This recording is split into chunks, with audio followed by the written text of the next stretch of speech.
살아계신 하나님, 우리의 왕이신 하나님, 우리가 주님을 높여드리고자 이곳에 모였습니다. 전심으로 주님 높여드리고 정말 하나님 말씀대로 살고자 간절한 마음으로 몸부림치며 이번 한 주를 보내고자 주님 말씀을 듣고자 여기 서 있습니다. 아버지, 하나님 말씀 밝히 깨달을 수 있도록 은혜 주시고 또 말씀대로 살아갈 수 있도록 이번 한 주를 축복하여 주시고 인도하여 주옵소서. 주님을 기다립니다. 주님을 기대합니다. 예수님의 이름으로 기도드립니다. 아멘. 보소서 주님, 나의 마음을 선한 것 하나 없습니다. 그러나 내 모든 것 주께 드립니다. 사랑으로 안으시고 날 새롭게 하소서. 보소서 주님, 보소서 주님, 나의 마음을 선한 것 하나 없습니다. 그러나 내 모든 것 주께 드립니다. 사랑으로 안으시고 날 새롭게 하소서. 주님 마음 내게 주소서.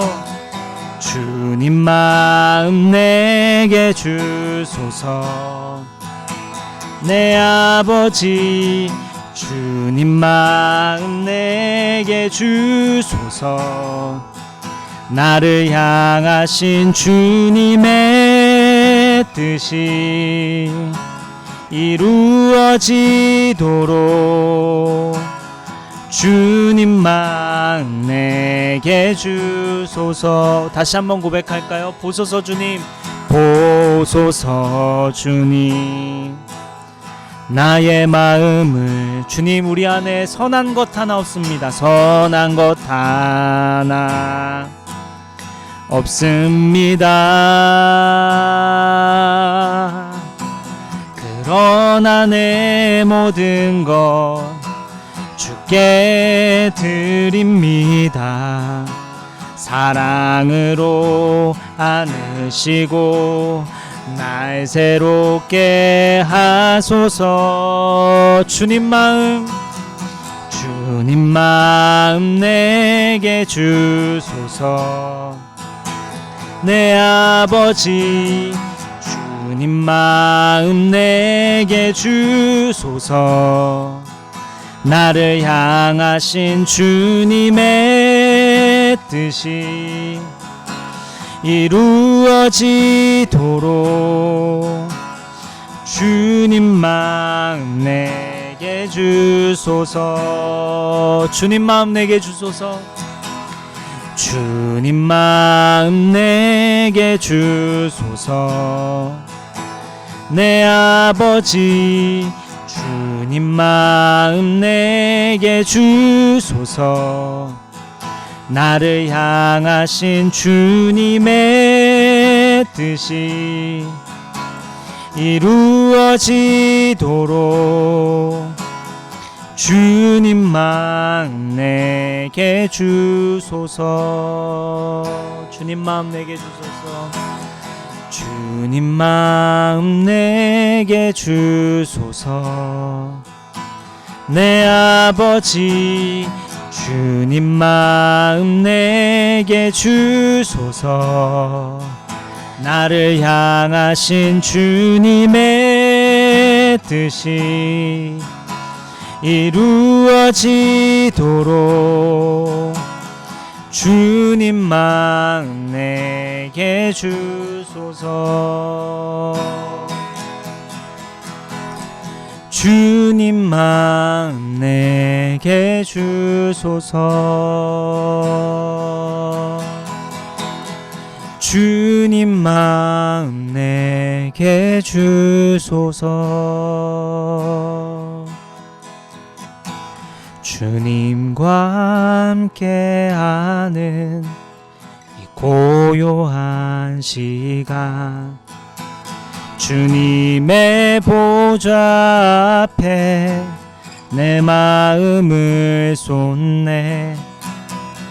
모든 것 아시는 주님께 감출 것 없네.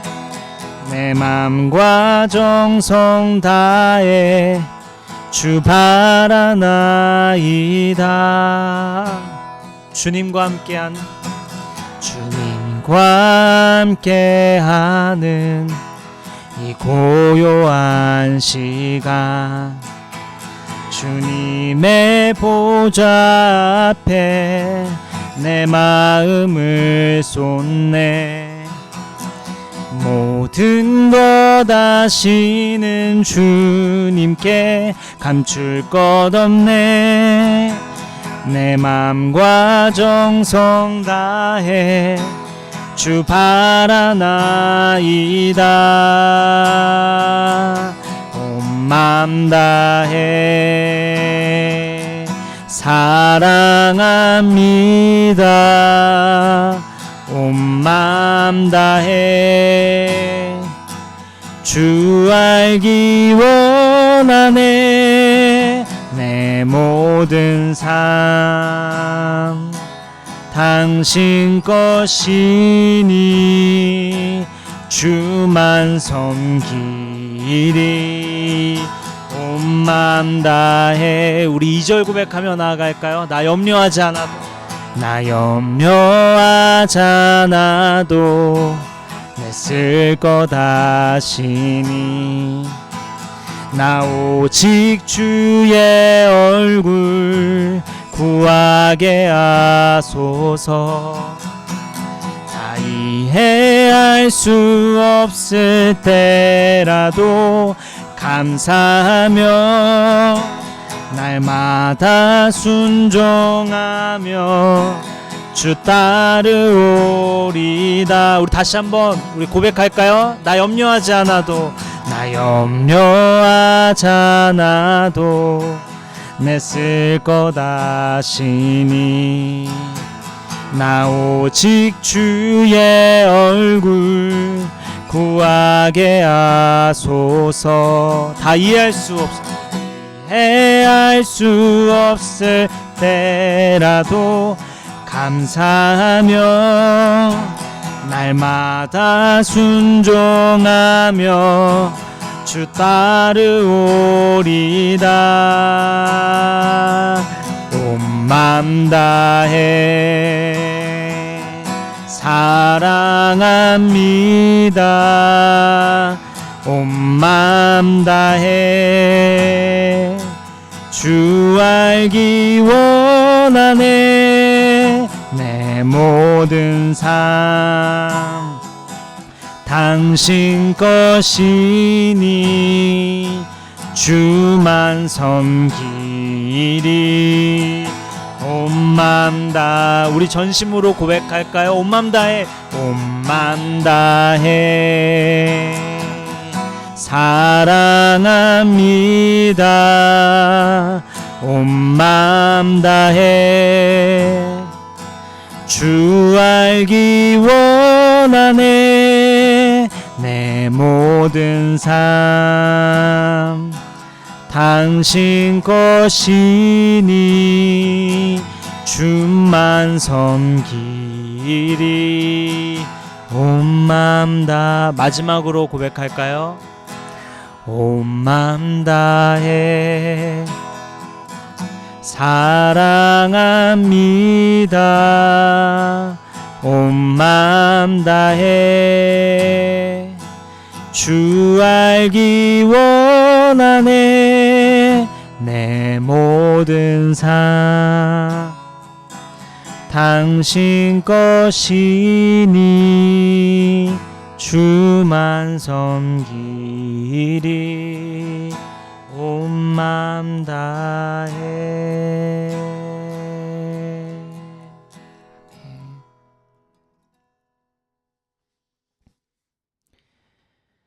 우리 초대교회 때부터 전통적으로 우리가 믿는 바에 대해서 고백하며 나아갔죠. 우리도 우리 이미 외우고 있겠지만 그래도 진심으로 한 고백 한 고백하며 나아가면 좋겠습니다. 시작. 나는 전능하신 아버지 하나님 천지의 창조주를 믿습니다. 나는 그의 유일하신 아들 우리 주 예수 그리스도를 믿습니다. 그는 성령으로 잉태되어 동정녀 마리아에게서 나시고 본디오 빌라도에게 고난을 받아 십자가에 못 박혀 죽으시고 장사된 지 사흘 만에 죽은 자 가운데서 다시 살아나셨으며 하늘에 오르시어 전능하신 아버지 하나님 우편에 앉아 계시다가 거기로부터 살아있는 자와 죽은 자를 심판하러 오십니다. 성도의 교제와 죄를 용서받는 것과 몸의 부활과 영생을 믿습니다. 아멘. 오늘 말씀은 갈라디아서 5장 22절부터 23절까지의 말씀입니다.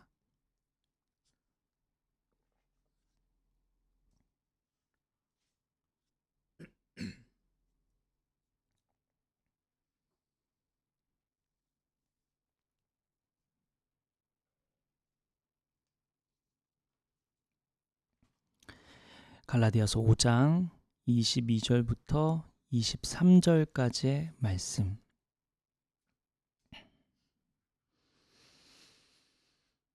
네, 짧으니까요. 우리 다 같이 읽어볼까요? 시작. 그러므나 분과 화평과 인내와 친절과 선함과 신실과 온유와 절제입니다. 이런 것들을 아멘. 여기까지죠. 네, 보통 이렇게 말씀을 교독하면서 제가 밥을 시키는데요. 네, 짧아가지고요. 네, 밥을 지금 잠깐 시키겠습니다. 네, 성령의 열매는 사랑과 기쁨과 화평과 인내와 친절과 선함과 신실과 온유와 절제다. 오늘 말씀 참된 믿음은 열매로 드러난다 라는 제목으로 우리 말씀을 나누도록 하겠습니다. 우리는 계속해서 요한복음을 강해하고 있었죠. 요한복음이 말하는 제자의 삶을 살펴봤었는데 예수님께 머물러야 하고 진리 안에서 자유로울 수 있어야 하고 세상 속으로 나아가 영혼을 살려내는 게 우리 제자의 삶이다 이렇게 보고 있었습니다.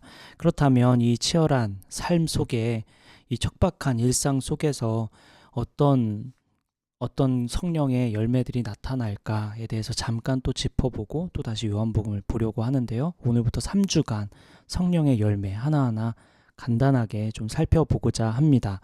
성령의 열매를 살피기 전에 알아야 할 중요한 이 본문의 배경이 있는데 22절을 한번 보면요. 성령의 열매 이렇게 써 있어요. 요거 헬라어로 보면 열매들이 아니라 단수형으로 쓰여 있습니다. 이게 열매들이다 이렇게 써 있지가 않아요. 카르포스 이렇게 쓰여 있는데 22절부터 23절에 나오는 성령의 열매 9가지 이것을 열매들이라고 표현해야 될 텐데 9가지니까 이걸 열매 이렇게 단수로 쓰여 있습니다. 이게 다분히 의도적으로 이렇게 쓰고 있다고 성경 신학자들은 말하는데요. 이 단수형인 이유는 바로 앞구절인 19절 한번 볼까요? 19절에 보면 인간의 타락한 본성을 막 설명하고 있는데 그게 육체의 일이라며 여기서는 복수로 쓰고 있습니다.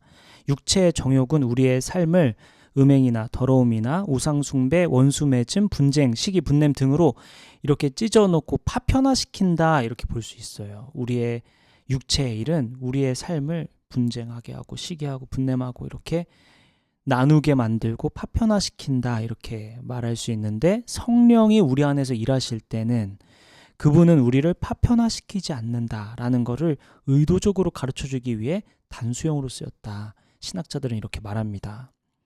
그러니까 성령은 하나 되게 하고 저 육체의 일은 갈라놓게 하고 파편화시킨다 이런 겁니다. 이걸 대조시키기 위해 의도적으로 성경은 육체의 일은 복수형으로 여러 방면으로 갈라지고 갈기갈기 찢어진다 이렇게 설명하고 있고 오늘 본문에서 성령은 하나 되게 하신다. 성령의 열매는 하나다 이렇게 얘기하고 있는 겁니다. 성령은 9가지 덕목이 완벽하게 조화를 이루는 하나의 통합된 성품이다, 이런 걸 의미한다는 거죠. 즉 예수 그리스도의 온전한 성품, 이거 하나로 우리를 빚어내신다라는 겁니다.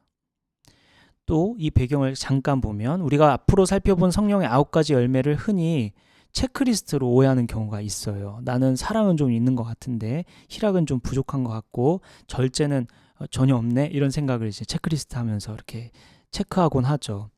근데 성경이 성령의 열매를 단수로 기록한 이유는 이 9가지 열매는 내가 원하는 것만 이렇게 골라 담을 수 있는, 혹은 내가 어떤 것만 이렇게 자라갈 수 있고 어떤 것만 약화되고 이런 게 아니라 사랑이라는 강력한 뿌리로부터 시작돼서 오래 참음으로까지 이어지는 하나의 세트라는 거죠. 모든 게 자연스럽게 자라나게 되어 있는 자연스러운 열매라는 겁니다.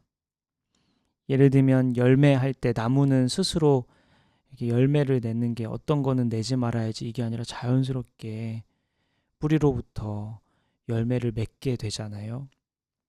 그런 것처럼 성령 안에 있으면, 하나님 안에 있으면 자연스럽게 이 9가지 열매가 자연스럽게 다 두루두루 나타나게 되어 있다, 이런 거죠. 하나의 세트이기 때문에, 복수가 아니라서. 또 열매라고 할 때 배경적으로 알아야 될 게, 열매라고 할 때 열매를 막 결심하고 막 짜내가지고 나타나는 게 아니다.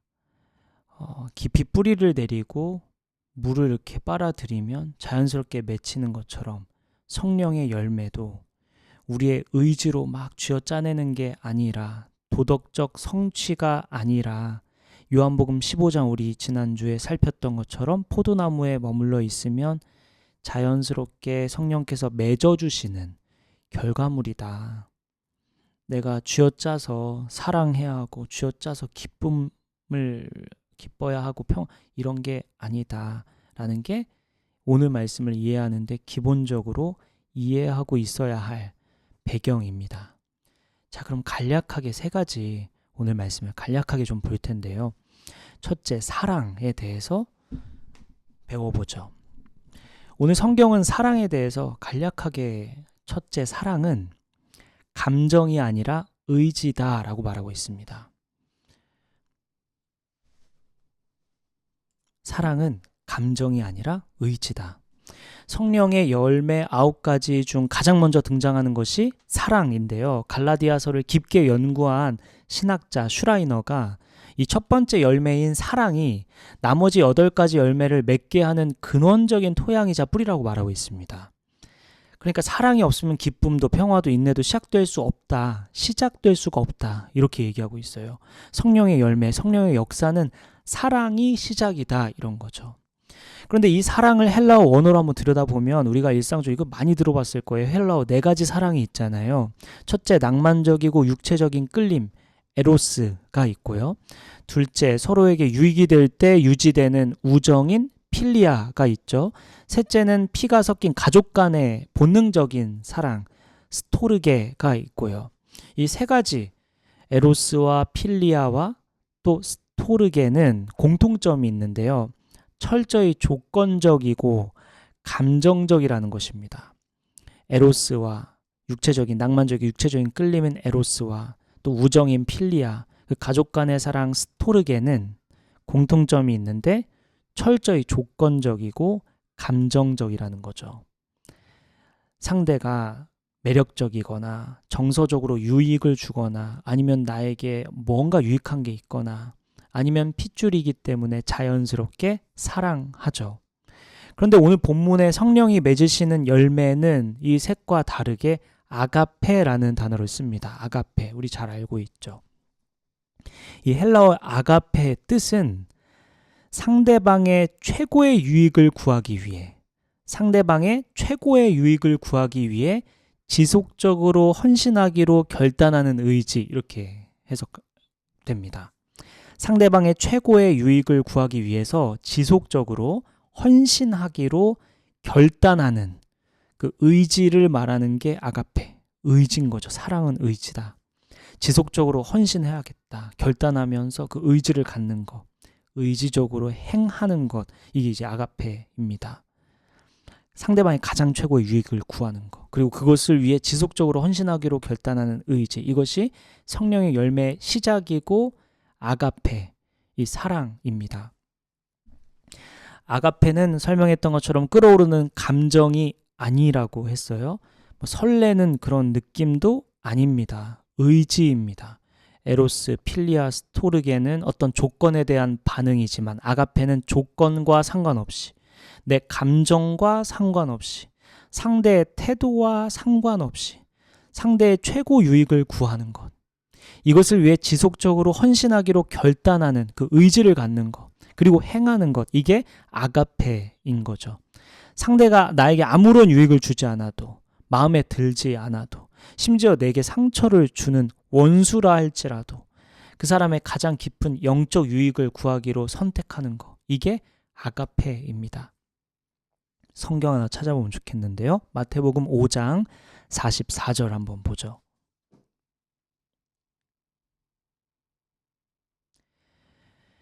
마태복음 5장 44절입니다. 같이 읽을까요? 시작. 그러나 나는 너희에게 말한다. 너희 원수를 사랑하고, 예수께서 믿는 사람들에게 원수를 사랑해 라고 하실 때 쓰신 단어가 이제 아가페입니다. 원수를 에로스나 필리아로 사랑하는 것은 불가능합니다. 원수에게 어떻게 매력을 느끼고 원수에게 어떻게 우정을 느껴요? 스토르게 가족과의 어떤 가족 간의 애정, 그거 어떻게 느낍니까? 근데 아가페로는 가능할 수 있죠. 의지니까, 내 감정과 상관없이. 감정에 기대는 게 아니니까. 의지적 결단에 기반하기 때문에 아가페는 가능하죠. 이 아가페가 우리 삶에서 실제로 어떤 형태를 띠는가 성경은 계속 설명해주고 있는데, 다른 성경 한번 찾아보죠. 아주 유명한 고린도전서 13장은 사랑장이라고 불리잖아요. 고린도전서 13장 4절부터 7절 말씀 한번 보죠. 고린도전서 13장은 사랑장으로, 우리가 사랑을 이해할 때 고린도전서 13장을 많이 묵상하곤 하죠. 4절부터 7절, 제가 한 절 여러분 한 절 읽어볼게요. 사랑은 오래 참고 친절합니다. 사랑은 시기하지 않으며 뽐내지 않으며 교만하지 않습니다.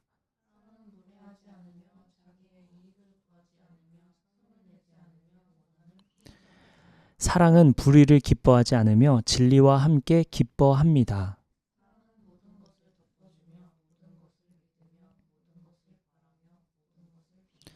네, 이 고린도전서 본문에서, 지금 이 방금 읽은 본문에서 두 가지를 우리가 알 수 있는데요. 주목해야 하는데요. 첫째는 이 구절을 헬라어로 보면 형용사가 없습니다. 전부 다 동사로 쓰여 있습니다. 이게 신학자들은 이거를 왜 주목하냐면, 이게 사랑은 뜬구름 잡는 어떤 추상적인 느낌이 아니다, 이런 말을 강조하고자 헬라어에 형용사가 없다는 걸 주목합니다. 그런 말이 있죠. 땅에 발을 붙이고 사는 사람, 이런 표현 들어본 적 있죠. 거두절미하고 행하는 것, 행동이다. 뭔가 추상적이고 뜬구름 잡는 게 아니라, 지금 사랑장에서 방금 설명한 이 본문의 내용을 보면 사랑은 그냥 행동하는 겁니다. 다른 게 아니라 뭐 이렇게 미사여구 붙일 거 없고 그냥 행동하는 것, 그냥 견디는 것, 덮어주는 것, 믿는 것, 함께 기뻐하는 것, 이런 것, 행동이죠. 그래서 사랑은 다르게 표현해 보면 명사가 아니라 동사다, 이렇게 말할 수 있는 거죠. 행동이 있는 게 사랑이고, 어떤 추상적인 게 아니라 뜬구름 잡는 게 아니라 실제로 믿어주고 실제로 시기하지 않는 거, 뽐내지 않는 거, 이런 걸 의미합니다. 그리고 둘째, 첫 번째는 이제 형용사가 없다는 거고, 이 본문에서 우리가 주목할 것 둘째는 사랑을 설명하고 있는 이 모든 동사들이 다 현재형으로 쓰였다, 이렇게 이것을 또 주목해야 합니다. 이 헬라어에서의 현재형은 미국 영어랑 다 다르게 헬라어의 현재형에서, 다른 데도 이렇게 비슷한 경우도 있겠지만, 헬라어의 현재형은 단회적인 행동이 아니라 지속적인 패턴을 포함한 의미입니다. 그러니까 라이프 스타일을 의미하는 거죠. 단회적인 어떤 현재형이라 함은 지속적인 패턴을 의미합니다. 그 영어에서도 그런지 모르겠지만 이 헬라어로는 그래요. 이 어쩌다 기분이 좋아서 한번 참고 넘어가 주는 거, 이거 사랑을 말하는 게 아니죠. 기분대로 행동한 게 아니거든요. 상황에 따라 달라지는 게 아니라 라이프 스타일이 되어 있는 거죠. 그냥 그 내 삶인 거예요. 그게 이 현재형이라고 하면 그러니까 내 삶이 원래 시기하지 않는 거죠. 한 번 시기하지 않는 게 아니라 계속 시기하지 않고 계속 교만하지 않는 거죠. 계속 무례하지 않는 거. 그냥 내 라이프 스타일이 되는 거. 이게 이제 헬라어에서 말하는 현재형인데 여기 사랑을 다 현재형으로 쓰고 있는 겁니다. 상황에 따라 달라지지 않는다. 지속적으로 오래 참고 지속적으로 무례히 행하지 않는 거죠. 이 사랑, 아가페, 성령의 9가지 열매의 시작은 이 사랑이라고 했습니다. 그러니 우리가 예수님을 믿고 예수님 안에 거하는 우리 모두는 우리 안에 다 성령이 거하시는데 우리 안에서 성령이 일하고 계실까? 내 삶에 하나님의 역사가 있을까? 돌아볼 때 뭐를 점검해야 되냐? 바로 이 사랑을 점검해야죠. 이 사랑이 있을까? 이 사랑이 뿌리가 튼튼하게 이 기초 위에서 잘 자리 잡아야 나머지 열매들이 맺히는 거라고 성경 신학자들은 말하고 있다고 했잖아요. 기쁨도 화평도 인내도 모두 그 사랑 위에 세워집니다. 그러니 우리는 우리 삶에 어떤 것보다 사랑이 있는지를 가장 끊임없이 계속 베이직이 중요하죠. 기초가 중요하죠. 건축도 그렇다고 하잖아요. 초고층 빌딩을 지을 때 가장 중요하고 또 가장 오래 걸리는 작업이 기초공사라고 하잖아요. 건물을 높이 올리려면 반드시 그 높이만큼 땅을 깊이 파고 내려가야 한다고 알려져 있죠. 그래서 연약한 흙 다 걷어내고 흔들리지 않는 단단한 안반이 나올 때까지 지하로 뚫고 내려간다고 합니다. 그리고 거기에 거대한 철근을 받고 콘크리트를 쏟아붓죠. 이 맨 아래층에 기초공사가 제대로 되어 있지 않으면 위로 아무리 멋지게 층을 쌓아도 작은 지진이나 태풍에 건물이 막 휘청이고 무너지고 그런다고 하잖아요. 성령의 열매도 정확히 이런 것과 같다고 합니다. 내 삶에 아가페라는 단단한 기초공사가 되어 있지 않으면 나의 기쁨이나 평안은 모래 위에 지은 집과 같은 거죠. 그래서 직장에서의 작은 갈등, 그리고 막 경제적으로 어려워 보이는 이런 상황, 앞으로 미래가 불안한 이런 모든 상황들, 누군가의 비난, 이러한 어떤 외부적인 요건에 의해 우리의 평안과 우리의 기쁨은 순식간에 무너져 내리는 거죠. 이 사랑이라는 기초 공사가 제대로 되어 있지 않으면. 그러니 내 영혼의 맨 밑바닥 그 깊은 곳에 이 아가페, 사랑이 잘 자리 잡고 있는가? 내 기초가 사랑으로 시작되어 있는가? 이것을 끊임없이 살피고 점검해야 한다라는 겁니다. 예수님이 요구하시는 것은 이 아가페, 감정이 동하지 않더라도 상대방이 나에게 무례히 행하더라도 우리는 그럼에도 불구하고 아가페 하는 것, 성령의 열매이자 예수님께서 원하시는 삶이죠. 그런데 이 아가페, 우리가 할 수 있는 건가 싶죠. 저도 이 말씀을 준비하면서 아까 제가 물어봤는데 아까 제가 뭐라고 했죠? 이렇게 꿀밤이 생각. 꿀밤을 때려야 하는 그런 직장에 보면 그런 사람도 있잖아요. 우리 일터 속에 혹은 뭐 우리의 생활 반경에 어떻게 사랑하나 저 사람을 나를 이용해 먹으려고 하거나 나를 무례하게 하는 그 사람을 어떻게 사랑하나. 우리 안에 사랑 없잖아요. 사랑할 여유도 없고 우리는 이기적이잖아요. 우리의 선함이 없고 우리에게는 철저히 우리 인간은 나 자신을 챙기도록 만들어져 있는 죄인인데 이거 어떻게 사랑하나. 우리 어떻게 기초공사할 수 있을까. 로마서는 그것에 대해서 얘기해 주는데요. 로마서 5장 5절 말씀 한번 보죠.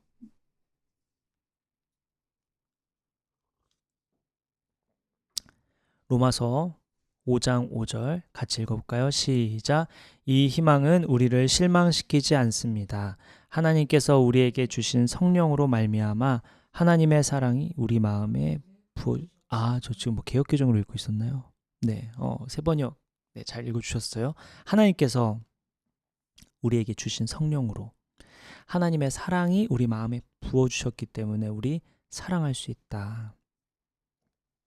개역개정으로 제가 본 개역개정으로 부음바 되었다. 이거는 헬라어로 보면 향수에 이렇게 물방울 조금씩 떨어지듯이 그런 게 아니라 강물이 이 둑을 터뜨리고 막 밀려나오듯 막 폭포수처럼 콸콸 쏟아부는 이런 의미입니다. 여기서 말하는 성령이 하나님의 사랑이 우리 마음에 부어질 때 막 이렇게 조금씩 떨어지는 게 아니라 잔잔하게도 나오는 게 아니라 막 폭포수처럼 콸콸 쏟아붓는 거 이런 걸 의미합니다. 그러니 이 사랑은 내가 어떻게든 막 쥐어 짜내가지고 하는 게 아니라 기초공사한다라는 건 내가 어떻게든 사랑을 결단하는 아가페이긴 하지만 그게 내 결단, 내 의지지만 그 의지도 어디서부터 오냐? 그런 마음은 또 어디서 오냐? 하나님의 사랑으로부터, 하나님이 부어주시는 은혜로부터 온다라는 거죠. 십자가에서 그 쏟으신 그 피 흘림, 그 나를 향하고 있다는 그 은혜, 그 나 때문에 돌아가셨다. 그 신이 예수께서 그 나를 그만큼 죽을 만큼 사랑하셨다. 그 사랑 안에 거하며 그 사랑을 충분히 누릴 때, 그 사랑이 우리가 충분히 부어질 때 그 사랑이 이제 흘러갈 수 있다라는 거죠. 요한일서 4장에서 그런 말 하죠. 우리가 사랑하는 것은 하나님이 우리를 먼저 사랑해 주셨기 때문이다. 정확하게 오늘 본문을 묘사하고 있는 거죠. 요한일서 4장 19절에 우리가 사랑하는 것은, 우리가 사랑할 수 있는 것은 하나님 우리 먼저 사랑하셨기 때문에 가능합니다. 이렇게 증거하고 있습니다. 우리가 사랑 어떻게 할까? 아가페 어떻게 할까? 의지이긴 하지만 상황과 상관없이, 감정과 상관없이 그 의지 결단이긴 하지만 이 결단, 이거 어떻게 유지할 수 있을까? 어떻게 지속적으로 우리가 사랑할 수 있을까? 하나님의 사랑을 배우고 담고 머물러 있고 누려야 한다라는 거죠. 충분히 내가 먼저. 내가 얼마나 하나님의 사랑받는 존재인가? 하나님 나를 얼마나 사랑하나? 그러니 오늘 본문에서 말하고 있는 성령의 아홉가지 열매의 첫 번째 사랑을 끊임없이 묵상하고 점검하라고 한때 그 말은 내가 사랑 안에 머물러 있을까? 내가 사랑을 묵상하고 있을까? 내가 사랑을 발견하고 있을까? 하나님 나 사랑하는 거 계속 깨닫고 있을까? 이번 주 주중의 삶 동안 우리 뭐 해야 되냐면 하나님의 사랑을 계속 찾아내는 거죠. 하나님 여기서도 날 사랑하는구나. 나 이만큼 사랑하는구나. 오늘 나 또 사랑을 이렇게 표현하시네요. 이걸 계속 발견하는 거죠. 오늘도 날 이렇게 사랑하셨군요. 저 사람을 통해서 저 사랑한다고 말하고 계신 거죠. 지금 이 상황을 통해 하나님 저 사랑한다고 말씀하고 계시는 거죠. 이거를 계속 발견하는 거죠. 나 이만큼 사랑하는구나. 나 이분을 또 만나게 하신 이유가 나 사랑해서 그랬구나. 내 이 어려움도 사실은 나 사랑해서 뭔가 가르쳐 주시려고 하는 거구나. 저 꿀밤 저 친구 저 어떡하나 좋을까 싶지만 나 사랑해서 나 사랑 알려주려고 가르치고 계시는 거구나. 그렇게 이번 주는 사랑을 찾아내며 한 주를 보내면 좋겠어요. 성령의 9가지 열매 첫째는 사랑에 대해 나눴습니다. 두 번째 우리가 살펴볼 건 기쁨인데요. 오늘 본문은 기쁨은 만드는 게 아니라 만들어내는 게 아니라 받는 것이다 이렇게 표현하고 있습니다. 기쁨을 받다. 기뻐하다 할 때 기쁨은 받는 것이다 이렇게 얘기하고 있습니다. 본문 22절의 두 번째 열매 기쁨인데요. 우리는 좋은 일이 생기면 기뻐하고 나쁜 일이 생기면 우울해지는 것. 이게 우리 인간의 당연한 모습이죠. 우리의 감정, 우리의 기쁨은 그런데 어떻게 열매를 맺을 수 있을까? 어떻게 나타나는 걸까? 우리가 세상에서 추구하는 그 행복, 해피니스는 해픈이라는 동사에서 파생되었다고 이제 알려져 있어요. 해픈, 일어나다. 행복은 해피니스는 해픈에서 파생되었다. 그러니까 행복은 주변의 환경과 상황이 내 뜻대로 잘 풀릴 때 찾아오는 일시적인 감정 상태죠. 어떤 게 일어났을 때 해피니스는 뭔가 이렇게 내가 산 어떤 무언가가 가치가 오를 때 너무 행복하고 또 만약에 그 가치가 떨어지면 언해피한 거죠. 환경에 100% 종속되어 있는 개념인 거죠. 행복이라는 것. 어떤 게 좋은 상황이면 기쁘고 그렇지 않으면 슬프고. 그러나 성령의 열매인 기쁨은 헬라어로 보면 카라 이렇게 써 있는데 행복, 해피니스와 완전히 다른 개념입니다. 카라는 외부 환경에 영향받지 않는 내적인 평온과 같은 개념, 평온에 대한 개념이다. 또 하나, 내적인 평온, 또 하나는 충분함이다. 우리 지난번에 나눴던 거죠. 충분함. 이 카라는 내적 평온, 그리고 충분함. 카라의 뿌리가 이렇게 자리 잡으면 어떤 상황에 흔들리지 않게 되는 그 내적인 평온, 충분함, 그래도 괜찮아, 이런 마음. 충분함 우리 지난주에 충분히 살폈죠. 이 정도면 만족해, 이 정도면 충분하다, 이러한 마음가짐, 이게 바로 카라라는 거죠.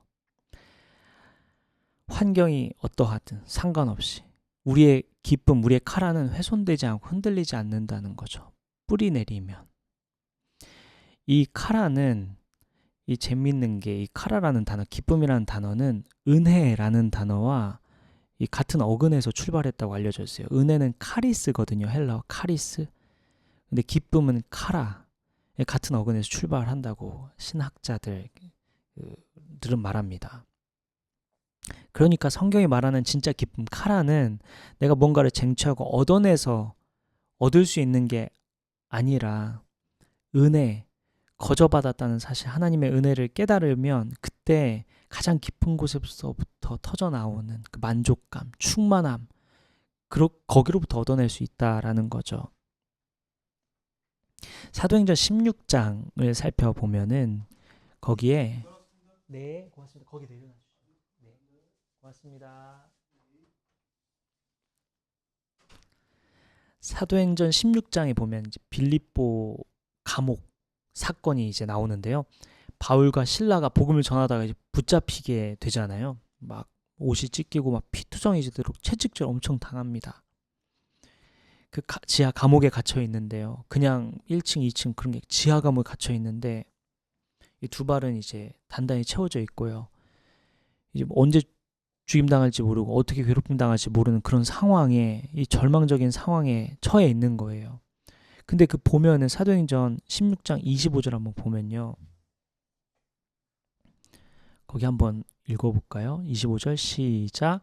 한밤중에 바울과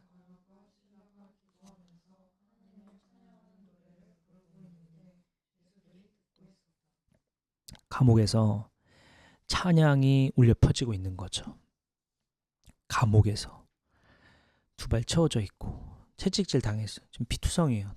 피부 다 찢어지고 찬양 부르고 있습니다. 이게 카라가 성령의 열매로 카라가 나타나기 때문에 가능한 거죠. 환경이 지금 상황은 완전히 정말 기뻐할 수 없는 상황인데도 불구하고 카라하고 있는 거죠. 하나님의 신실함, 하나님의 사랑에 충만하니까, 충분하니까 카라할 수 있는 거죠. 세번역 우리 지금 살펴보고 있는데 히브리서 12장 2절 보면은 예수님에 대해 이렇게 말씀하고 있습니다. 믿음의 창시자, 완성자 예수를 바라봅시다. 그는 자기 앞에 놓인 기쁨을 위하여 부끄러움을 무릅쓰고 십자가를 참았다. 이렇게 얘기하고 있죠. 자기 앞에 놓인 기쁨 위에서 부끄러움 무릅쓰고 십자가를 참으셨다. 이렇게 기록하고 있죠. 예수님의 그 십자가의 끔찍한 고통과 수치 어떻게 견디셨을까? 우리와 똑같은 인간의 몸을 입으셨고 우리와 똑같은 감정을 느끼는 분이었잖아요. 똑같은 생각을 하시는 분이었는데 발가벗겨진 상태에서 채찍당하고 그 먼 길을 걸으시고 그 십자가에 달리신 모두가 보는 앞에서 그 수치 어떻게 견뎠을까? 성경은 자기 앞에 놓여있는 기쁨 때문에 참을 수 있었다 이렇게 얘기합니다. 요 기쁨이 바로 이제 카라인 거죠. 하나님 아버지께로부터 오는 그 충만함, 이것도 충분해. 이 정도면 괜찮지. 이 정도면 감사하지 하는 그 충만함. 오늘날 수많은 사람들은 무기력과 번아웃을 호소하며 살고 있죠. 일상은 쳇바퀴 돌듯 지루하고 특별히 재밌는 일이 없어서 사람들이 이 텅 빈 이 마음을 막 채우기 위해 여러 가지 행동을 하죠. 막 쇼폼 완전 중독돼 있거나 뭐 넷플릭스 계속 시리즈 정주행하거나 맛집을 다니거나 아니면 완전 일에 막 매달리거나.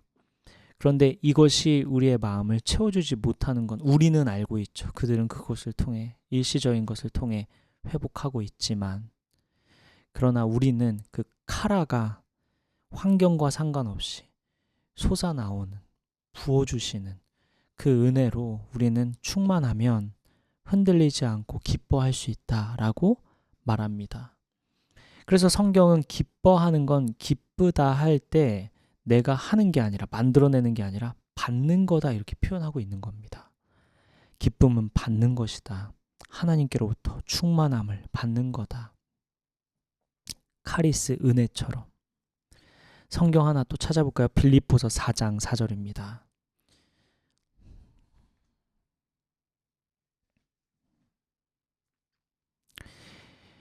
카라, 어떻게 해야 하는지 성경은 설명하고 있는데요. 빌립보서 4장 4절.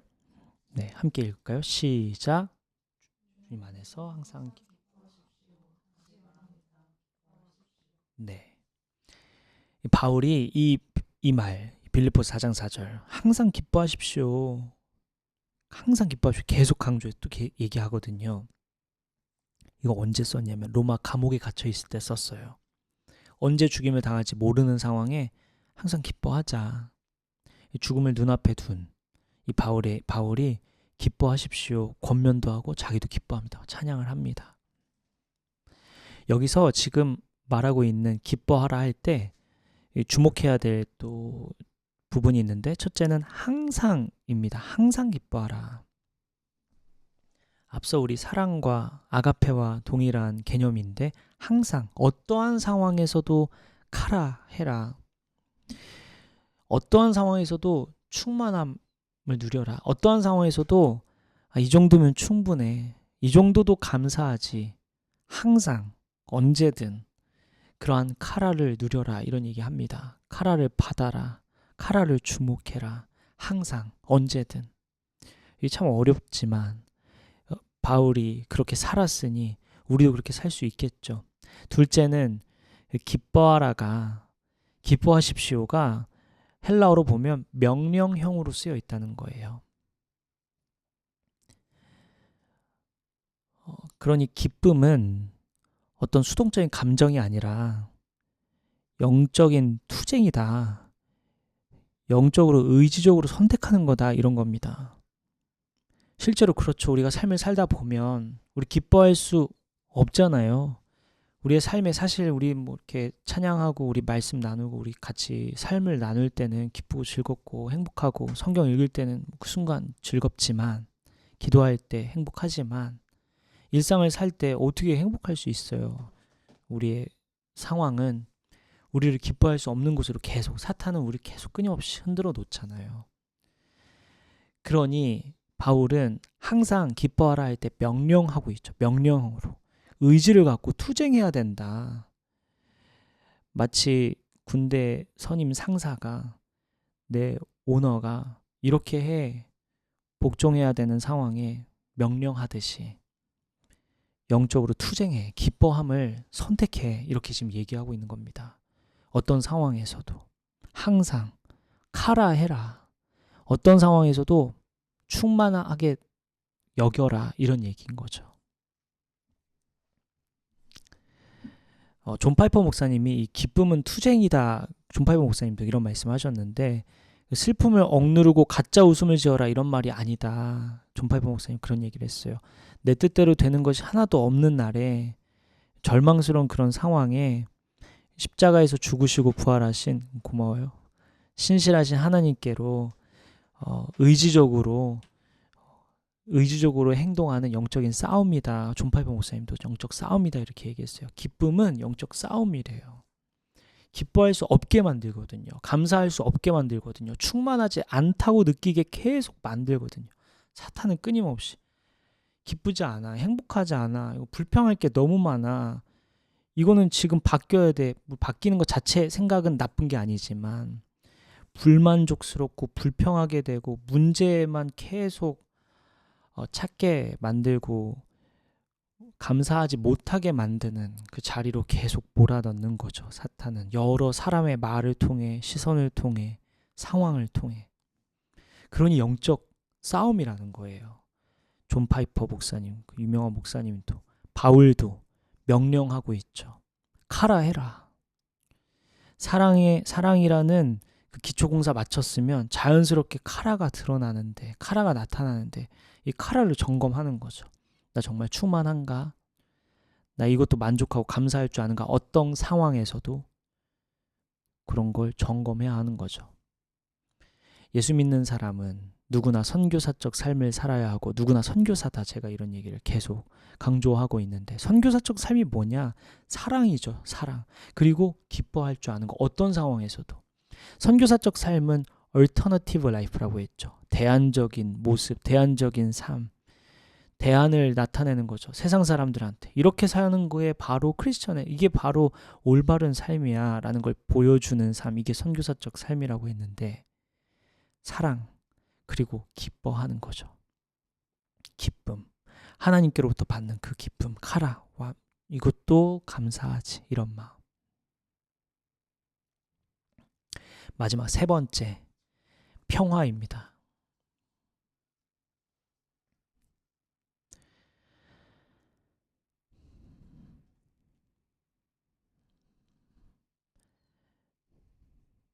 평화는 조건으로 이루어지는 게 아니다.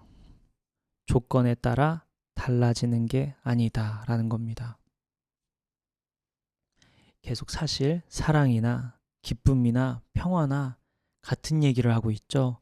상황에 따라 달라지는 게 아니라 조건에 따라 달라지는 게 아니다. 동일하게 설명하고 있습니다. 평화는 헬라어로 보면 에이레네 이렇게 쓰여 있는데요. 평안, 평화, 갈등이 없는 상태, 잔잔한 호수와 같은 상태, 문제없이 조용한 나른한 상태, 이게 평화 같죠. 그러나 성경이 말하는 평화는 조금 다른 개념입니다. 먼저 평화를 이해할 때 샬롬을 이해해야 한다고 신학자들은 계속 얘기하는데, 샬롬은 전쟁이나 갈등이 없는 상태를 뜻하는 게 아니죠. 아무것도 모자라지 않고 아무것도 깨지지 않은 완전하고 온전한 회복한 그러한 상태. 에이렌의 어근 에이로는 묵다라는 의미가 있는데, 이 하나로 연결하다. 이 샬롬도 그러한 개념과 같은 의미인 거죠. 평온. 성경에서 이 평화는 두 가지 차원으로 이야기하는데, 첫째는 하나님과의 평화를 말합니다. 하나님과의 평화. 로마서 5장 1절 말씀 한번 살펴보죠.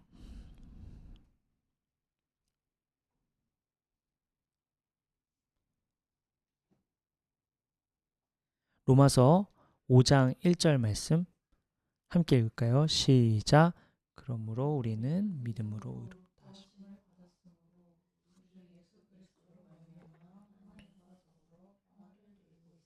네. 하나님과 더불어 평화를 누리고 있습니다.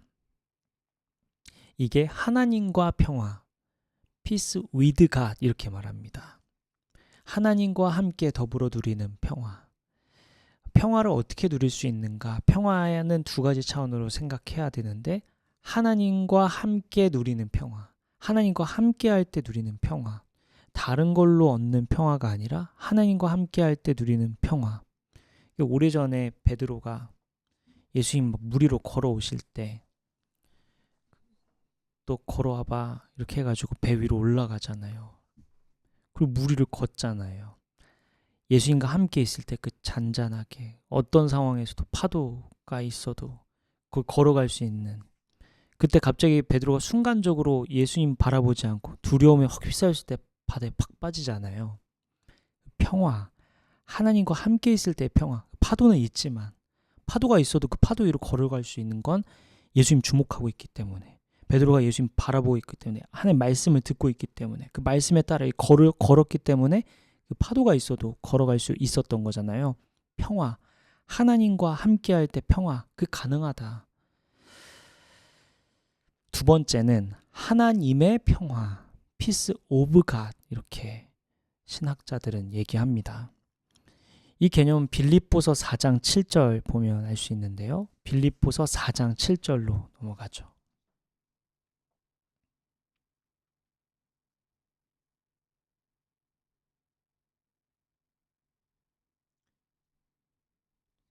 빌립보서 4장 7절 말씀 같이 읽을까요? 시작.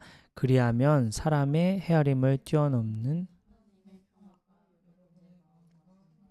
그리스도 예수 안에서 지켜줄 것입니다.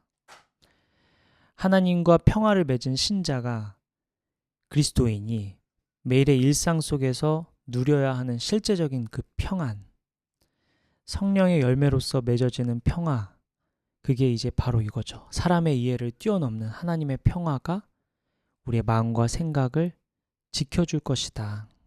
하나님의 평화가 임할 때, 사실 같은 얘기긴 하죠. 비슷한 얘기죠. 우리 신학자들이 이렇게 만들긴 했지만 결국 하고자 하는 말은 평화라는 건 하나님으로부터 오는 거고 하나님과 함께 있을 때 누릴 수 있는 거다. 이런 얘기입니다. 근데 왜 우리는 여전히 불안하고 힘들까? 우리 상황에 계속 흔들리잖아요. 어떻게 이것을 해결할 수 있을까? 성경이 말하는 평화, 에이레네는 그 내 통제권 밖에 있는 불확실한 상황이 해결되면 찾아오는 것이 아니다라고 얘기합니다. 계속 불안한 이유는 그 외부의 어떤 환경을 계속 주목하고 있고 그것이 해결돼야만 평화가 찾아올 거야 라는 생각을 하니까 불안하다는 거죠. 평화라는 게 내가 지금 문제가 해결돼야만 평화가 찾아와 이렇게 생각하니까 계속 문제는 찾아올 건데 우리의 인생에 그 문제가 해결돼야만 평화가 찾아와 이러한 착각을 하기 때문에 평화를 누릴 수 없다라는 겁니다. 우리의 인생에 끊임없이 파도가 있을 거고 끊임없이 문제가 있을 텐데 그럴 때마다 이 문제가 해결돼야 평화롭지. 이러한 문제가 없어져야 내 마음이 안정적이게 되겠지. 이런 생각을 하니까 평화로울 수 없다라는 거죠. 그럼 통제 불가능한 상황, 내 통제권 밖에 있는 해결 불가능해 보이는 어두워 보이는 그런 상황이 해결돼야만 돼요. 이렇게 기도하고 마음을 가질 게 아니라 이런 상황에서도 하나님과 함께 평화롭고 베드로가 무리를 걷듯이 예수님 주목하면서 예수님 말씀을 들으면서 그거 의지해서 그거 바라보면서 흔들리더라도 가는 거죠. 걸어가는 거죠. 그게 성경이 말하는 평화라는 겁니다. 하나님 잠잠해져야 합니다. 그래 저희가 안정될 수 있어요. 그래 제가 평화를 누릴 수 있어요. 이게 아니라 하나님 이 상황에서도 그럼에도 그래도 평화를 누릴 수 있게 해주세요. 이런 기도 제목이 될 수 있는 거죠. 일상 속에서 우리는 어떻게 평화를 계속해서 누릴 수 있을까? 성경은 계속해서 설명해 주는데 아까 봤던 빌립보서 4장으로 한번 넘어가 볼까요? 4장 6절에서 7절. 빌립보서 4장 6절에서 7절. 6절만 읽어볼까요? 6절 시작. 아무것도 염려하지 말고 모든 일을 오직 기도와 간구로 하고 여러분이 바라는 것을 감사하는 마음으로 하나님께 아뢰십시오. 아멘. 아무것도 염려하지 말고 오직 기도와 간구로. 그리하면 사람의 이해를 뛰어넘는 하나님의 평화가 우리의 마음을 지켜준다. 내가 이해할 수 없는 우리 아까 그 찬양했잖아. 나 염려하지 않아도 내 쓸 것을 아시는 분. 그러니 나 오직 주의 얼굴만 구하게 하소서. 우리 그런 고백했잖아요. 다 이해할 수 없을 때라도 감사하며 날마다 순종하며 주 따르겠습니다. 다 이해할 수 없을 때라도 감사하며. 그럴 수 있는 이유 뭘까? 하나님의 평화는 사람의 이해를 뛰어넘는 우리의 상황을 뛰어넘으니까. 그러니 염려하지 말고 오직 기도와 간구로 나아갈 때 그 평화를 누릴 수 있다라는 거죠. 내가 손에 꽉 쥐고 이 문제가 해결돼야만 평화를 누릴 수 있어. 이런 생각을 가지기 때문에 우리는 평생 끊임없이 불안하고 걱정스럽고 평화를 누릴 수 없다라고 했잖아요. 그럼 어떻게 해야 되냐? 기도와 간구로 주님께 계속 끊임없이 맡기고 문제의 상황들을 하나님과 함께 하나님 안에서 거하고 이 베드로가 그 무리를 걸었던 것처럼 계속 예수님 주목하고 예수님 말씀 막 귀 기울이고 그러면서 걸어갈 때 우리 파도 쳐도 그 위를 걸어갈 수 있다라는 거죠. 오늘 우리는 사랑과 기쁨과 평화 이 세 가지 열매를 살폈습니다. 이 세 열매를 우리가 해석하면서 살펴보면서 아까 얘기했던 것처럼 공통점이 있죠. 내 힘으로 만들어낼 수 없구나. 결국엔 사랑도 하나님 부어주셔야 되고 또 기쁨도 하나님 안에서 카라가 주어져야 하고 평화도 하나님 안에서 하나님과 함께 할 때 얻을 수 있는 거구나 라는 거였습니다. 그렇다고 한다면 결국엔 우리는 우리 요한복음 15장 포도나무처럼 가지인 것처럼 주님의 은혜를 계속 구하며 가야겠죠. 카라도 하나님 제가 지금 그래도 감사하겠습니다. 하나님 지금 흔들리지만 평화 에이레네 그래도 주님과 함께 걸어가겠습니다. 파도 치지만 주님 보고 그냥 걸어가겠습니다. 이러한 게 공통점이었죠. 사랑도 마찬가지고. 그러니 이번 주 우리 직장에서 공부하는 자리에서 우리 어디 있든지 하나님이 주시기를 바라보고 우리 어떤 상황에서도 하나님 주목하고 하나님 말씀 생각하고 하나님께 붙어 있어야겠습니다. 우리의 점검하고자 우리 정말 열매 맺고 있을까? 우리 성령의 역사가 나타나고 있을까? 점검하고자 성령의 9가지 열매를 오늘부터 아주 간략하게 잠깐 살펴봤는데요. 사랑과 기쁨과 평화 여러분 마음 안에는 어떤 것이 잘 자라가고 있고 어떤 것이 부족한 상황일까요?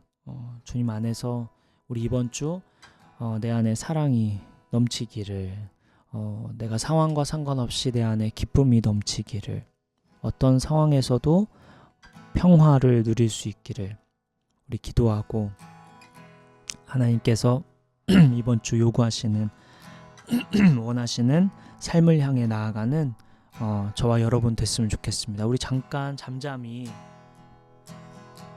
성령을 구하며 나아갈까요? 성령님 오늘 말씀을 들어보니까 사랑과 기쁨, 평화 다 제 안에 없는 것들입니다. 성령님이 주시고 성령님이 열매 맺게 해주셔야만 나타날 수 있는 겁니다. 아버지 이번 주 성령의 열매를 구하며 나아가오니 은혜를 베풀어 주옵소서. 이러한 기도 제목 가지고 나아가고요. 특별히 성령님 저의 기도를 인도해 주세요. 이렇게 기도하다 보면 생각나는 기도 제목들이 있을 겁니다. 그 기도 제목 가지고 우리 함께 기도하면 좋겠습니다. 기도합시다. 아버지 오늘 사랑과 기쁨과 평화에 대해서 나눴습니다. 예수님 제자의 삶을 살피다가 성령의 열매를 살펴보았습니다. 아버지 내 일상 속에서 사랑이 있는지 진지하게 고민하는 시간 갖길 원합니다. 가장 기초가 되는 가장 중요하고 시작인 사랑을 점검하길 원합니다. 이번 한 주 우리 성도들이 일상 속에서 하나님께서 우리를 얼마나 사랑하시는지 사람을 통해 말씀하시는 것 발견하게 하여 주시고 또 상황을 통해 얼마나 사랑하는지 깨달을 수 있도록 인도하여 주옵소서. 또한 아버지 우리는 기쁨을 잃어버렸습니다. 감사를 잃어버렸습니다. 충만하지 않다고 생각하며 살아가고 있습니다. 아버지 불평할 것 투성입니다. 부족한 것 투성입니다. 그런 마음이 우리의 마음을 지배하고 있습니다. 아버지 우리를 불쌍히 여겨 주셔서 카라 할 수 있도록 아버지 해피니스가 아니라 무언가 이루어져야만 무언가 일어나야만 행복하는 것이 아니라 주여 어떤 상황에서도 카라 하는 것 만족하는 것 감사하는 것 이번 한 주 그렇게 나아가길 원합니다. 불편한 상황이 찾아오더라도 불쾌한 상황이 찾아오더라도 카라 할 수 있는 것 기뻐할 수 있는 것 바울이 매를 맞고도 피투성이에도 괴로운 상황에도 수갑이 차여져 있고 발목에는 수갑이 차여져 있지만 그럼에도 찬송 올려드리며 기뻐했던 것처럼 아버지 우리 이번 한 주 삶을 살아갈 때 어떤 상황에서도 기뻐하는 아버지 삶이 될 수 있도록 인도하여 주옵소서. 아버지 또한 평화하길 원합니다. 에이렌의 그 샬롬, 그와 같은 삶을 살기 원합니다. 아버지, 베드로가 하나님 말씀, 예수 그리스도의 말씀을 듣고 그 파도 속에서도 걸어갔던 것처럼 아버지, 저 또한 어떠한 상황에서도 잠잠히 걸어가길 원합니다. 요동칠 때 같이 요동하지 않고 예수 그리스도의 말씀대로 잠잠히 걸어가길 원합니다. 주여, 평화하길 원합니다. 아버지, 세상은 끊임없이 우리를 흔들어 놓고 조급하도록 만들고 아버지, 흔들리게 만드는 줄 압니다. 그러한 상황에서도 주님 주목하며 주님 바라보며 아버지, 에이레네 할 수 있도록 우리의 삶을 축복하여 주옵소서. 주여, 모두가 요동할 때 잠잠하며 나아가는 우리의 삶이 되길 원합니다. 주여, 이렇게 우리 세 가지를 놓고 이번 한 주를 점검하며 나아갑니다. 아버지, 이 말씀이 생각나게 하여 주시고 우리의 성령의 열매가 잘 건강하게 자라고 있는지 점검하며 나아가는 이번 한 주가 되길 원합니다. 주여, 우리의 현 주소를 깨닫게 하여 주시고 성령의 열매가 혹시 우리는 건강하지 않고 혹시 병들어 있지는 않은지 깨달을 수 있도록 인도하여 주옵소서. 주여, 이런 모든 말씀 되지 않고 구체적으로 무엇을 해야 되는지 주님 말씀하여 주여 깨닫게 하여 주옵소서. 주여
마지막으로 기도할 때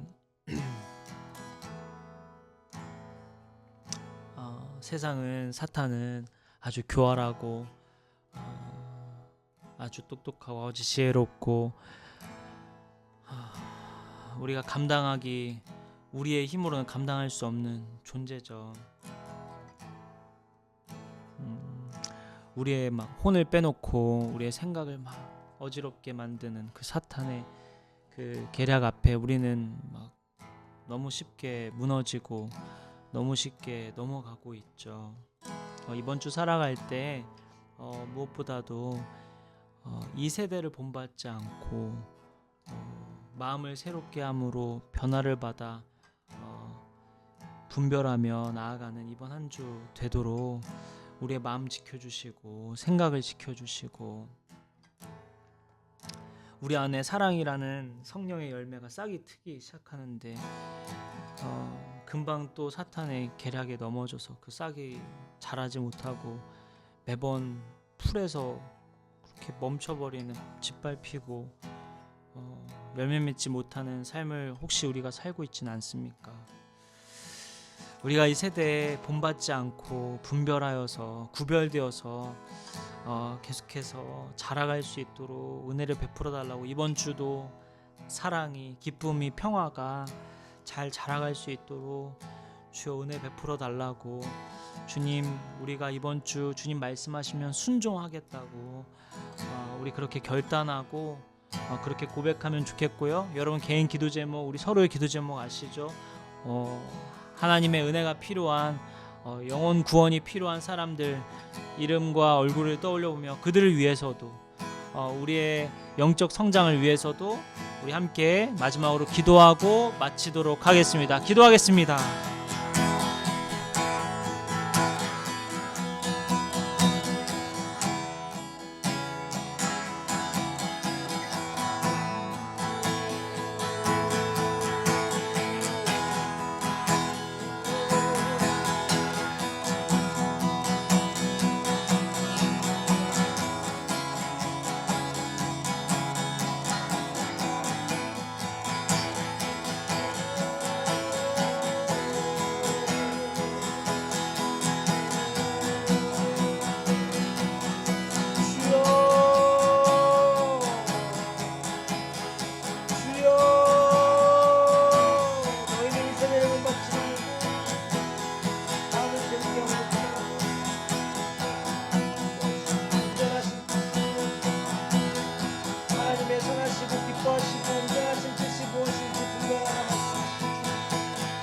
너희는 이 세대를 본받지만 요즘 마음을 새롭게 함으로 변화를 받아 하나님의 선하시고 기뻐하시고 온전하신 뜻이 무엇인지 분별하라.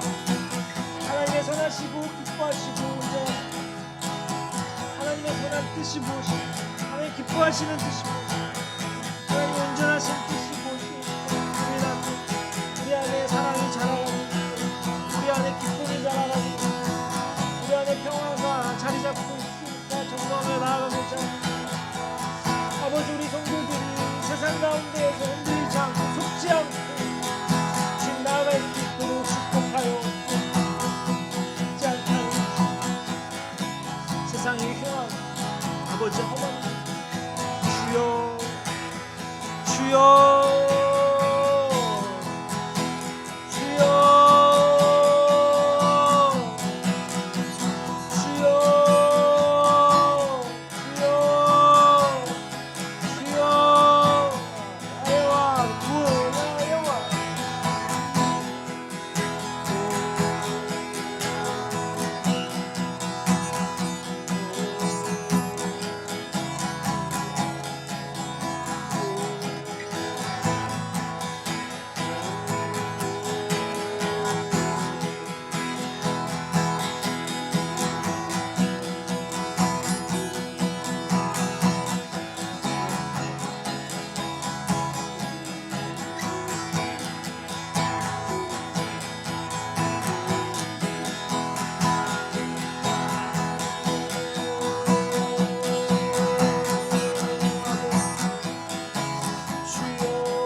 아버지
하나님, 오늘은 성령의 열매인 사랑과 기쁨과 평화에 대해서 나누었습니다.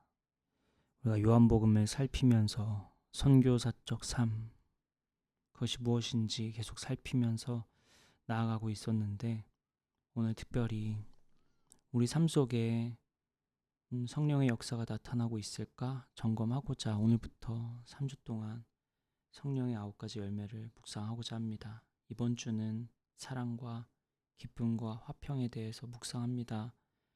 우리 삶 속에 하나님께서 열매 맺고 계신지, 내 영적인 상태는 어떠한지, 건강한지, 변화가 필요한지, 은혜가 있는지 살피고자 합니다. 이번 한 주 우리가 사랑과 기쁨과 평화를 묵상할 때 상황 속에서 사랑해야 할 상황, 기뻐해야 할 상황, 또 평화 유지해야 할 상황을 맞이할 때 오늘 말씀이 생각나게 해주셔서 주님 말씀대로 사랑해야지, 주님 말씀대로 기뻐해야지, 주님 말씀대로 동요하지 않고 평화 유지해야지, 이런 마음 갖는 저와 성도들 될 수 있도록 축복하여 주옵소서.